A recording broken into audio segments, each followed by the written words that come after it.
Hey there, welcome to Joey's Tech. In this video, you are going to learn about a use case of decorators in Python. You are going to learn how to calculate the execution time of a function. Yes, I know it usually is a simple program, but you are going to learn how to calculate the execution time of a function using decorators this time. This is a very popular decorators use case, which is also asked in interviews. So make sure you watch this video till the end. I'll move to Pycharm now, where I'll write the program that is going to implement the timing function with decorators in Python. I highly recommend that you code along with me because that way you'll be able to absorb this concept better. Let's move to Pycharm now. This is the Pycharm IDE on my Mac in which I have created this file in which I'll begin writing the program in a while. But before that, a humble request to you to subscribe to my channel Joey's Tech and hit the bell icon because that way you won't miss out on any of the videos I create. That will help you grow in Python exponentially. Now let's begin writing the program. First, we are going to write a simple function which we'll be decorating later.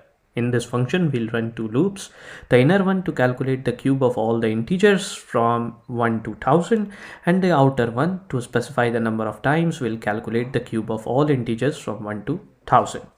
So I'll write def and then the name of the function, which I'll name simple underscore function only. I'll pass n as its argument, and within the body of this function, I'm going to write a Python one-liner. So it will be I *3 for j in range n for I in range 1, 1000. This line of code is a Python one-liner in which this part is the inner loop and this part is the outer loop that is going to run the number of times the value which we pass in the argument n. This expression is going to calculate the cube of all the integers from 1 to 1000. The integers are iterated in variable I using this inner loop. Now we'll write the decorator. So I'll write def, I'll name this decorator calculate underscore f underscore time, and it's going to accept a function as its parameter. We'll write the inner function now. I always call it inner, so we'll use the same naming convention. Our simple underscore function accepts a parameter.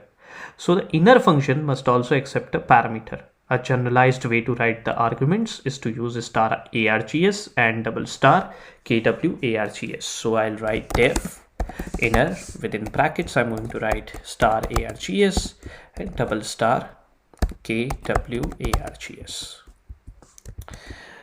All right, there you go. Now we are interested in calculating the execution time taken by the simple function. So before the simple function is executed, we'll store the time in a variable which I'll call start underscore time. We'll be going to use Python's time module. So let's import it first. So here I'm going to write from time import time. So after writing the import statement, I'm going to write n equals to sign after my variable start underscore time, and then I'll simply write the time function. So it will be time in brackets. This is going to give the number of seconds passed since the epoch.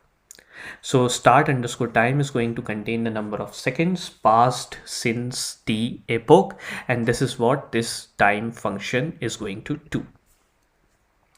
In the next line of code, we'll call our function. So we'll simply write func because that's what we are passing as an argument over here to this decorator. And within its brackets, we'll make sure that we write star args double star kwargs. If we don't do this, the program is going to throw a compile time error. Finally, we'll store the end time in a variable end underscore time. So after declaring this variable, I'm going to put n equals to sign, after which I'm going to again write time function.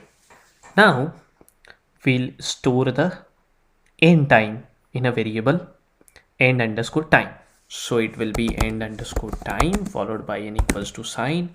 I'll again write the time function. In the decorator only, we'll print the executed time because we are adding an additional functionality to our simple underscore function without modifying the body of this function. So I will write in the next line print within double inverted quotes. I'll write function, and I'm interested in writing the name of the function, so I'll give a parameter over here within curly brackets. I like to number my arguments, so I'll write 0. Then I'll write executed in. I'll write my next parameter, which is going to represent my time. I'll write 1. And since I am interested in displaying the number of seconds this function took to execute up to 5 decimal places, so I'll write colon dot 5f. I'll close the curly brackets, and then I'll write s for seconds. Finally, I'll write format within brackets. I am going to first write the function name, so it will be written using fun dot underscore underscore name, and my second parameter, which will simply be the subtraction of start time from the end time. And in the next line, I am going to just return the inner function. That's it.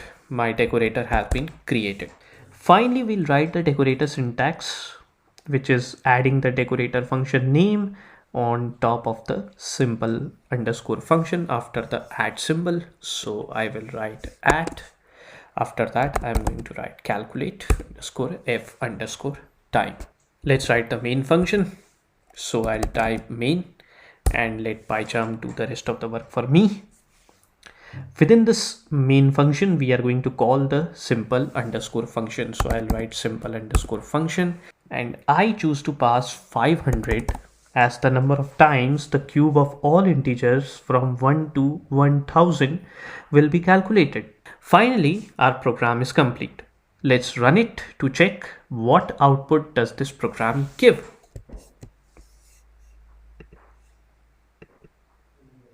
There you go. It is displaying the time in seconds this function took to execute. That means the simple underscore function took to execute, and we achieved this functionality using this calculate underscore f underscore time decorator.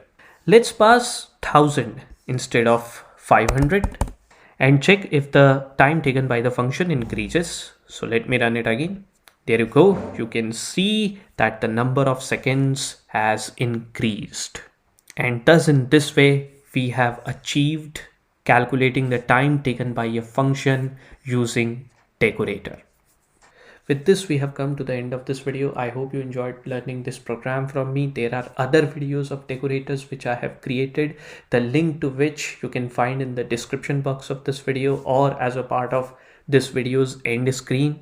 Like, comment and share this video with whoever you can. And only for this video, goodbye and take very good care of yourself.